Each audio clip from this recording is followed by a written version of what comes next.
शुक्रिया आशीष, ये पूरा अपडेट हम तक पहुंचाने के लिए। इनफैक्ट एडवांस डिक्लाइन रेशियो भी अगर आप देखेंगे तो करीब करीब 1342 स्टॉक्स है जो कि एडवांसेस के फेवर में है और डिक्लाइंस के फेवर में 986 स्टॉक्स है, यानी कि ऑलमोस्ट 1:2 के आसपास का, 1:1.5 के आसपास का कहेंगे एडवांस डिक्लाइन रेशियो देखने मिल रहा है। एक गिरने वाले के सामने करीब 1.5 स्टॉक्स ऐसे हैं जहां पे खरीदारी हो रही है। मिड कैप स्मॉल कैप की जो तेजी थी थोड़ी कम हुई है, हल्की। अगर आप सुबह देखते तो इससे ज़्यादा तेज़ी थी। और निफ्टी, बैंक निफ्टी को देखिए, बैंक निफ्टी तो फिर भी ठीक है, लेकिन निफ्टी में अगर आप देखेंगे तो 22,500 का जो स्तर है वो निफ्टी फिर से कभी भी तोड़ सकता है, क्योंकि ऊपरी स्तर से गिरावट जो है वो थोड़ी और बढ़ गई है, ये अभी साफ नज़र आ रहा है। आज का लो 22,490 के आसपास का है और आप देखिए ऑलमोस्ट वहीं के आसपास ट्रेड कर रहा है। तो निफ्टी में जो गिरावट है वो थोड़ी और गहराते हुए नज़र आ रही है। बट बैंक निफ्टी को अगर आप देखेंगे तो वहाँ पे इनफैक्ट थोड़ा बहुत सुधार देखने मिला। अब अगर आप देखेंगे तो केवल 10 पॉइंट के आसपास की गिरावट है। तो बैंक निफ्टी अगर आप देखेंगे तो अपोजिट डायरेक्शन में है और निफ्टी की चाल अपोजिट डायरेक्शन में देखने मिल रही है। तो दोनों के डायरेक्शन जो है वो अलग अलग है, इसको आप समझिएगा। जहाँ तक डाउ फ्यूचर्स, नैस्डैक फ्यूचर्स की बात करें तो सुबह से ये तेजी में थे। अभी भी अगर आप देखेंगे तो डाउ फ्यूचर्स में आपको अच्छे खासे गेंस देखने मिलेंगे, करीब 55 पॉइंट के आसपास के। नैस्डैक फ्यूचर्स में 170-180 पॉइंट के आसपास के गेंस है और वो इसलिए है क्योंकि अल्फ़ाबेट और माइक्रोसॉफ्ट के जो नतीजा है उसका खासकर इम्पैक्ट जो है वो यहाँ पे देखने मिल रहा है। तो इंटरनेशनल मार्केट से थोड़ा बहुत सपोर्ट है, लेकिन हमारे मार्केट्स अगर आप देखेंगे तो थोड़ा थोड़ा करके नीचे जाते हुए नज़र आ रहे हैं। चलिए, तो मार्केट्स पे भी बात करेंगे और हाँ, आपके सवालों के जवाब भी देंगे। तो आप एक काम कीजिएगा, हमारे टोल फ्री नंबर्स आपके स्क्रीन्स पे फ्लैश होंगे, तो आप वहाँ पे कॉल कर सकते हैं और साथ ही साथ व्हाट्सएप भी कर सकते हैं। हमारे एक्सपर्ट को साथ में जोड़ लेते हैं। आनंद राठी से आज मेहुल कोठारी जी हमारे साथ जुड़े हुए हैं। मेहुल जी, गुड आफ्टरनून और बहुत बहुत स्वागत है सर आपका जी बिजनेस पर। सर, मार्केट्स नो डाउट ऊपर से थोड़े बहुत कमज़ोर हो रहे हैं और मे की अब सीरीज शुरू हो चुकी है। मैं एक चीज़ देख रहा था सर, नो डाउट हमारे फ्यूचर्स में तो थोड़ी बहुत गिरावट है और निफ्टी में 50-60 पॉइंट के आसपास की गिरावट है। जुलाई फ्यूचर्स में तो 150 पॉइंट के आसपास की गिरावट देखने मिल रही है। तो सर, मार्केट में चल क्या रहा है और कौन से इंपॉर्टेंट लेवल्स है जहां पे नजर रखना है, बताइए सर।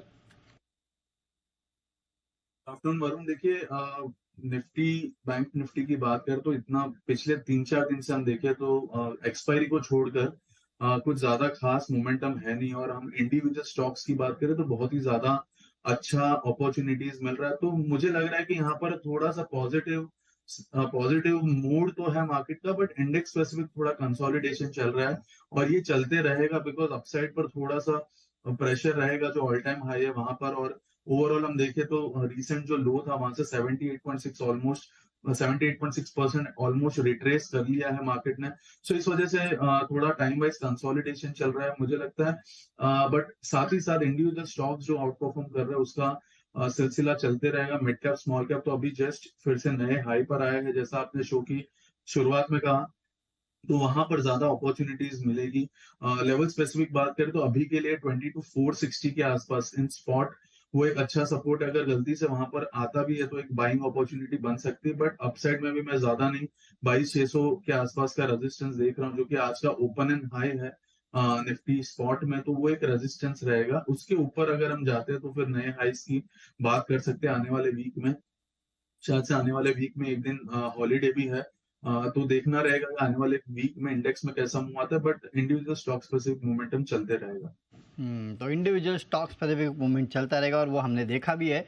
इसके लिए मिड कैप स्मॉल कैप्स को अगर आप देखेंगे तो सबसे ज़्यादा एक्शन वहाँ देखने मिलेगा। हालांकि निफ्टी में भी टेक महीनों को देख लीजिएगा, किस तरह का मूव वहाँ देखने मिल रहा है। बजाज फाइनेंस को देख लीजिएगा, किस तरह का मूव वहाँ पे देखने मिल रहा है।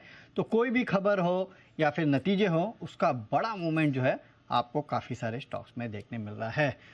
लेकिन निफ्टी, बैंक निफ्टी पे तो आपको बता दिया मेहुल जी ने कि आपको क्या करनी चाहिए, किस तरह की रणनीति होनी चाहिए। अगले हफ्ते एक दिन की छुट्टी भी है तो उसको भी आप नज़र में रखिएगा। लेकिन एक एक्सक्लूसिव खबर की तरफ चलते हैं, अभी स्टॉक्स पे बाद में बात करेंगे, क्योंकि कंपटीशन कमीशन ऑफ इंडिया ने फ्लिपकार्ट, अमेजोन और साथ ही साथ मोबाइल मैन्युफैक्चरर्स जो है इनके बीच में बड़ी साठगांठ जो है उसका कहीं ना कहीं कंपटीशन कमीशन को यहाँ पे पता चल रहा है। तो क्या है ये एक्सक्लूसिव खबर और इस खबर के क्या मायने हैं, ये समझने के लिए सीधे चलते हैं हमारे संवाददाता तरुण शर्मा के पास। तरुण, बताइए क्या है ये खबर और उसके क्या मायने हैं।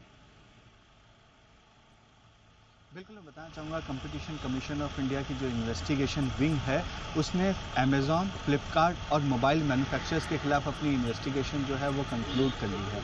और इस जांच में ये पता लगा है कि जो अमेज़न और फ्लिपकार्ट की जो एसोसिएट कंपनी है, उसके फैसले भी जो है वो अमेज़न और फ्लिपकार्ट ही ले रही थी। इसका मतलब सीधा-सीधा ये है कि जो अमेज़न और फ्लिपकार्ट जो देश के अंदर सीधे तौर पे कामकाज नहीं कर सकती, वो सीधे तौर से B2C बिज़नेस यहाँ पे कर रही थी। तो एक बड़ा वायलेशन यहाँ पे सीसीआई ने पकड़ा है। इसके साथ-साथ जो मोबाइल मैन्युफैक्चरिंग कंपनीज़ हैं, उनकी भी एक साठगांठ अमेज़न और फ्लिपकार्ट के साथ देखने को मिली है। जो मोबाइल मैन्युफैक्चरिंग कंपनीज़ हैं, चाहे वो सैमसंग हो, ओप्पो हो, वीवो हो, शाओमी हो, ये सभी जब अपने हैंडसेट को लॉन्च करती थी, तो पहले अमेज़न और फ्लिपकार्ट को देती थी, उसके बाद वो आम रिटेलर्स को देती थी। इस वजह से क्या होता था कि जो ग्राहक है, वो केवल अमेज़न और फ्लिपकार्ट से ही अपना माल खरीदता था और आम रिटेलर्स को इससे एक बड़ा नुकसान होता था। तो इस तरीके की जो फाइंडिंग्स हैं वो इस जांच में निकल कर आई है। जो हमारे सोर्सेज हैं वो बता रहे हैं कि जल्द ही सीसीआई इन कंपनीज को शो कॉज नोटिस भेजेगा और उनसे ये पूछेगा कि उनके खिलाफ एक्शन क्यों नहीं लिया जाए। इसके साथ-साथ जो हमारे सोर्सेज हैं वो ये भी बता रहे हैं कि जो ये कंपनीज हैं तकरीबन 52 एंटिटीज़ के खिलाफ सीसीआई ने अपनी इन्वेस्टिगेशन कंप्लीट करी है और ये अब तक का कंपटीशन कमीशन ऑफ इंडिया का सबसे बड़ा केस होगा पेनल्टी के लिहाज से। उम्मीद ये की जा रही है कि यदि 52 एंटिटीज़ पे यदि पेनल्टी लगती है तो 1 लाख करोड़ से ज़्यादा की ये पेनल्टी अमाउंट हो सकता है जो नए नियमों के तहत यहाँ पे लगाया जाएगा। तो ये सीसीआई का अभी तक का सबसे बड़ा केस होगा और हमने फ्लिपकार्ट, अमेज़न और सीसीआई तीनों से ही जवाब मांगने की कोशिश करी, उनका पक्ष जानने की कोशिश करी, लेकिन तीनों ने ही जी बिज़नेस के सवाल का कोई जवाब नहीं दिया। ओके, तो ये बड़ा मामला हो सकता है जहाँ पे अमेज़न, फ्लिपकार्ट और जो मोबाइल मैन्युफैक्चरर्स है, जिनके नाम यहाँ पे तरुण ने गिनाए भी है, उनके खिलाफ कहीं न कहीं सीसीआई को पुख्ता सबूत मिले और इसके लिए सीसीआई ने कहीं न कहीं अब उनके ऊपर नकेल कसी है और यहाँ पे बड़ी साठगांठ जो है वो सामने आ रही है और सबसे बड़ी चीज़ तो यहाँ पे तरुण ने बताई कि 1 लाख करोड़ के ऊपर की पेनल्टी जो है वो लग सकती है और काफ़ी सारे लोगों का नाम जो है इसमें आ सकता है। तरुण, सिर्फ एक बात पूछना चाहूँगा, क्या ये जो ब्रांड्स है उनकी बातें की जा रही है या फिर कॉन्ट्रैक्ट मैन्युफैक्चरर्स जो है उनको भी इसमें कहीं ना कहीं साठगांठ में उनका नाम भी सामने आ रहा है? नहीं, जो ये जांच है वो मैन्युफैक्चरर्स के खिलाफ है और फ्लिपकार्ट और अमेज़न के खिलाफ है। लेकिन जो एसोसिएट्स कंपनीज़ हैं वो बेसिकली फ्लिपकार्ट और अमेज़न की ही एक तरीके की एसोसिएट्स कंपनीज़ हैं जो उनके प्लेटफॉर्म पे अपने माल को बेचती हैं। तो जो कॉन्ट्रैक्ट मैन्युफैक्चरिंग जिस तरफ आप इशारा कर रहे हैं वो इस जांच में इंक्लूड नहीं है। चलिए, तो कॉन्ट्रैक्ट मैन्युफैक्चरर्स जो है वो इस जांच में इंक्लूड नहीं है, जो उनकी एसोसिएट कंपनीज है उन वो बेसिकली इस पूरे जांच के घेरे में आई हैं। चलिए, शुक्रिया तरुण, ये पूरी एक्सक्लूसिव जानकारी हम तक पहुंचाने के लिए। ओके, चलिए, तो ये थी एक्सक्लूसिव जानकारी अमेज़न, फ्लिपकार्ट और जो मोबाइल मैन्युफैक्चरर्स है वो कहीं ना कहीं अब यहाँ पे सीसीआई के घेरे में आते हुए। ओके, चलिए, लेकिन अब शो में आगे बढ़ते हैं और अपने कॉलर्स को साथ में जोड़ लेते हैं, उनसे बात कर लेते हैं। सिलीगुड़ी से सबसे पहले बिप्लॉय हमारे साथ कॉलर जुड़े हैं। नमस्कार सर, पूछिए अपना सवाल। First of all thanks for giving me the opportunity. मेरा सवाल है HFCL के ऊपर। मेरे पास 5000 क्वांटिटी का शेयर है एट द प्राइस ऑफ 85 और ये मैंने 1 साल पहले लिया था considering the outlook of the industry telecom sector में है और इसके मैनेजमेंट का गाइडेंस भी अर्निंग कॉल्स पे जितना मैंने देखा है कि अच्छा ही है, बट जो एग्जीक्यूशन लेवल पे है मुझे उतना 1 साल से परफॉर्मेंस नहीं दिख रहा है वो, तो मुझे थोड़ा एक्सपर्ट राय चाहिए इसमें क्या होल्ड करे या बेच दे, because I am in profit. Sir, आप स्टॉक कौन सा कहा आपने, फिर से एक बार दोहराएंगे? HFCL, Himachal futuristic communication limited. HFCL, okay okay okay, HFCL आपने कहा है। चलिए, ठीक है सर। वैसे तो ये स्टॉक को हम ज़्यादा ट्रैक करते नहीं है क्योंकि नॉर्मली थोड़ी इस टाइप के स्टॉक जो है वो जो फंडामेंटली थोड़े वीक हो उसको हम ज़्यादा ट्रैक नहीं करते। बट ठीक है, एक बार आपको टेक्निकल राय दिला देते हैं। मेहुल जी, HFCL पर टेक्निकल राय आपकी क्या है? बिल्कुल वरुण, जैसा आपने कहा कि फंडामेंटली कुछ स्ट्रॉन्ग नहीं है और थोड़ा सा प्रॉब्लमेटिक है, बट मैं उनको टेक्निकल ही बता पाऊंगा बिकॉज फंडामेंटल रिसर्च कोई और करता है हमारे यहाँ। तो टेक्निकली फिलहाल अगर उनको होल्ड करना है तो किया जा सकता है बिकॉज स्ट्रक्चर वाइज कोई भी प्रॉब्लम नहीं है चार्ट्स पर। इनफैक्ट यहाँ पर अपसाइड में देखें तो 110 तक की जगह है, थोड़ा सा समय लग सकता है, कुछ 3-4 महीने लग सकते हैं, बट 110 120 तक का अपसाइड यहाँ पे दिखाई देता है। ओवरऑल सपोर्ट जो है वो 80 के आसपास है, जो कि रिसेंट मार्च का लो था। तो 80 रुपए के स्टॉप लॉस से मेरे ख्याल से होल्ड किया जा सकता है pure on technical basis. And upside में फिलहाल तो 120 लग रहा है, अगर 120 निकलता है तो फिर और भी ऊपर के लेवल्स निकल के आते हैं, बिकॉज 120 के आसपास अगर ये जाएगा तो एक नया ब्रेकआउट आएगा। सो फिलहाल होल्ड है विद स्टॉप लॉस ऑफ 80। चलिए, तो टेक्निकल राय, टेक्निकल लेवल जो है वो आपको बता दिए गए हैं। और टेलीकॉम स्पेस में अगर आपको किसी फंडामेंटली अच्छी कंपनी के साथ रहना है तो ऑप्शंस और काफ़ी ज़्यादा है। इंडस टावर है, भारती एयरटेल है, तो ये तमाम कंपनी जो है वो बेटर प्लेस्ड है। चलिए, अगले कॉलर हमारे गुजरात से हैं, जगदीश हमारे साथ जुड़े हैं। जगदीश जी नमस्कार, पूछिए अपना सवाल। अरुण जी नमस्कार। नमस्कार सर। पहले तो दिल की गहराइयों से आपका बहुत बहुत शुक्रिया। मेरा टारगेट JWL में जो 25% मेरे पास बचे थे वो कल 442 पे मैंने अपना प्रॉफिट बुकिंग कर दिया, उसके लिए थैंक यू। ओके सर, हमारे एक्सपर्ट्स को सबसे बड़ा थैंक यू, क्योंकि उन्होंने ही आपको राय दी थी। नहीं सर, आप लोग का जो एनालिसिस है वो जबरदस्त है sir. Okay, thank you very much sir. और दूसरा सर मेरा सवाल है, PCBL मैंने 269 पे आज 2000 लिया है और नीचे गिरेगा 2000 और लूंगा। इतने कॉन्फिडेंट है सर आप इस पे? हेलो, हाँ सर, इतने कॉन्फिडेंट क्यों है सर PCBL पे? PCBL का रिजल्ट बहुत अच्छा आएगा, उसका प्रॉफिट लेवल बहुत अच्छा हो जाएगा सर। ये बार मुझे ऐसा दिल से, मतलब अंदर से ही ऐसी दुआएं निकल रही है इसके लिए। चलिए ठीक है सर। दूसरा सवाल है, PNB गिल्ट 111 पे मैंने 2000 लिया हुआ है, उसका मंडे को मतलब रिजल्ट है, उस पे भी मेरे को ऐसा दिल से दुआएं निकल रही है कि 15 करोड़ लॉस में, पर ये बार वो प्रॉफिट में कन्वर्ट होने का पूरा चांस है। चलिए ठीक है सर, आपकी दुआएं सही निकले, यही हमारी भी दुआ है, क्योंकि फंडामेंटल्स तो आप बता ही चुके हैं और फंडामेंटली अच्छी लग रही है तो आपको रखना ही चाहिए, उसमें तो कोई डाउट नहीं है। लेकिन मेहुल जी से एक टेक्निकल राय ले लेते हैं। मेहुल जी, PCBL और PNB गिल्स, टेक्निकल राय दीजिएगा सर इन पे। वरुण जी देखिए, PCBL की पहले बात करते हैं। PCBL on the verge of एक ट्रेंड लाइन ब्रेकआउट है, जो कि कंफर्म होगा 272 के ऊपर। यहाँ पर 272 अगर निकलता है तो एक अच्छा मूवमेंट देखने को मिल सकता है टुवर्ड्स 300, इनफैक्ट 320 तक के भी अपसाइड PCBL में देखने को मिल सकते हैं। ओवरऑल चार्ट पर इसका सपोर्ट जो है 250 के पास आता है, तो मेरे हिसाब से 250 का स्ट्रिक्ट स्टॉप लॉस फॉलो करना चाहिए। दूसरा इन्होंने कहा PNB गिल्ट की अगर बात करें तो यहाँ पर बहुत ही नैरो रेंज में इतना कुछ खास मोमेंटम फिलहाल तकरीबन 2-3 महीने से, इनफैक्ट जनवरी से अगर मैं बात करूं तो एक रेंज में फंसा हुआ है। ओवरऑल अप ट्रेंड थी, बट ये 3 महीने में कंसोलिडेट कर रहा है, तो अपसाइड में 120 तक की जगह है और डाउन साइड में जो मेजर सपोर्ट है वो 100 का, तो एग्जैक्टली उसके बीचों बीच ट्रेड कर रहा है। तो आइदर अ ब्रेकआउट और अ ब्रेकडाउन, जब तक आएगा नहीं तब तक इसका नया ट्रेंड क्लियर नहीं होगा। तो 120 अगर निकलता है तो ऑफकोर्स यस, फिर अच्छी तेजी देखने को मिल सकती है, बट फिलहाल के लिए तो एकदम ही रेंज बाउंड है। 120 से अपसाइड ज्यादा दिख नहीं रही। 120 निकलता है अगर रिजल्ट के दम पर तो बहुत ही अच्छा ब्रेकआउट माना जाएगा और फिर वहां पर एक 130-135 तक के अपसाइड देखे जा सकते हैं। फिलहाल के लिए होल्ड ही है काउंटर, बट कुछ मोमेंटम ऐसा कुछ खास दिखाई नहीं दे रहा। चलिए, तो ये राय आती हुई PCBL और PNB गिल्स में ज़्यादा कोई मोमेंटम दिखाई नहीं दे रहा है। आपको लेवल्स बता दिए गए हैं। अगले कॉलर को जोड़ लेते हैं। राजस्थान से अगले कॉलर है, इनका नाम अक्षय है। अक्षय जी नमस्कार, पूछिए अपना सवाल सर। सर मेरा ये सवाल था कि मेरे को AIA इंजीनियरिंग पे पूछना है। 4450 पे मैंने लिया हुआ है, अभी काफी नीचे चल रहा है, तो मैं कब तक इसको रखूं?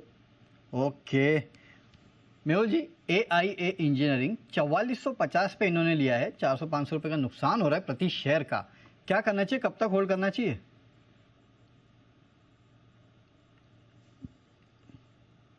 कौन सा स्टॉक कहा आपने? AIA engineering. देखिए, AIA इंजीनियरिंग अभी रिसेंट में हमने देखा था, जनवरी में कुछ तो भी न्यूज आए थे और तकरीबन 4500 के आसपास एक अच्छा फॉल देखा था, बट वो फॉल संभल गया था 200 डेमा के उधर। तो वो एक बेस तो बन चुका है इस काउंटर में। यहाँ पर ज्यादा गिरावट तो मुझे नहीं लग रही, 3500-3600 से ज्यादा गिरावट नहीं लग रही। अब जो कि ये काउंटर थोड़ा सा संभल गया है तो थोड़ा बहुत अपसाइड देखा जा सकता है, बट 4100-4200 फिर भी एक स्ट्रॉन्ग रेजिस्टेंस रहेगा। वो निकलता है तो एक अच्छा बेहतरीन मोमेंटम देखने को मिल सकता है। तो अभी फिलहाल के लिए देखिए, अगर बहुत ही शॉर्ट टर्म है आपके पास आपका व्यू, तो मेरे हिसाब से 3750 के आसपास का स्टॉप लॉस मेंटेन करना चाहिए, बिकॉज उसके नीचे 3600 तक की जगह है, जो मैंने कहा 200 डैमा है। वहां तक की जगह है। ओवरऑल अगर बड़ा व्यू है तो आपको ओवरऑल 3600 के स्टॉप लॉस से इसमें होल्ड करना चाहिए। अपसाइड पे पहला लेवल 4200 का है, वो निकलता है तो फिर 4500 जो कि इसके रिसेंट हाई थे या ऑल टाइम हाई थे, वहां तक ये काउंटर जा सकता है। तो फिलहाल तो होल्ड की सलाह रहेगी। 2 स्टॉप लॉसेस मैंने आपको दिए, आपका जैसा रिस्क एपेटाइट है उस हिसाब से आपको ये स्टॉप लॉसेस फॉलो करना है। चलिए, तो 2 स्टॉप लॉस आपको दे दिए गए हैं और लेवल्स भी ऊपर के बता दिए गए हैं। 4500 जो 52 हाई है, इनफैक्ट जो आपकी खरीदारी के लेवल भी है उसके आसपास तक भी जाने का दमखम ये स्टॉक रखता है। चलिए, तो ये तो हो गई AIA इंजीनियरिंग पे चर्चा। ऐसे काफ़ी सारे और स्टॉक्स हैं जिन पे चर्चा करेंगे, मेहुल जी से उनके पिक्स भी लेंगे छोटे से ब्रेक के बाद। चलिए, ब्रेक के बाद आपका फिर से एक बार स्वागत है। मार्केट्स में अगर आप नजर डालेंगे तो थोड़ी बहुत गिरावट और गहराती हुई। निफ्टी में 80 पॉइंट के आसपास की गिरावट है। बैंक निफ्टी में करीब 60 पॉइंट के आसपास की गिरावट देखने में मिल रही है। मिड कैप स्मॉल कैप्स अभी भी हरे निशान में है। लेकिन चलिए आगे बढ़ते हैं और मेहुल जी से उनके पिक्स ले लेते हैं। मेहुल जी बताइए अपने pics sir.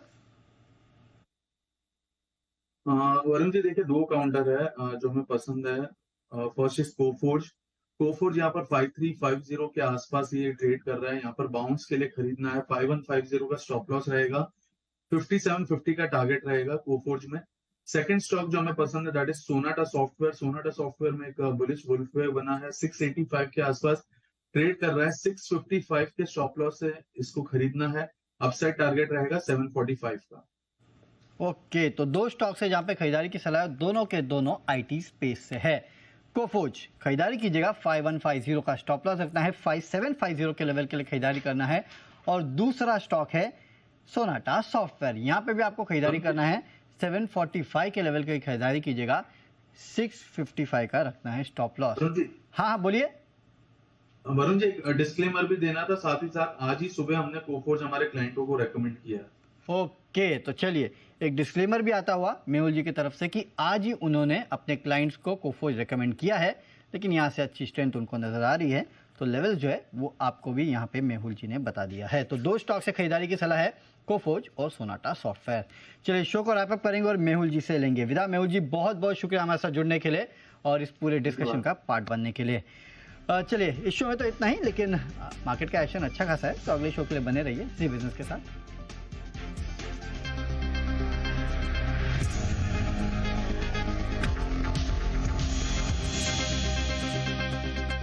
Investment in security markets are subject to market risk.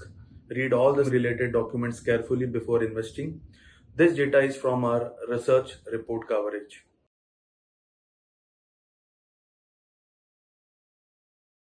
Investment in securities market are subject to market risks. Read all the related documents carefully before investing.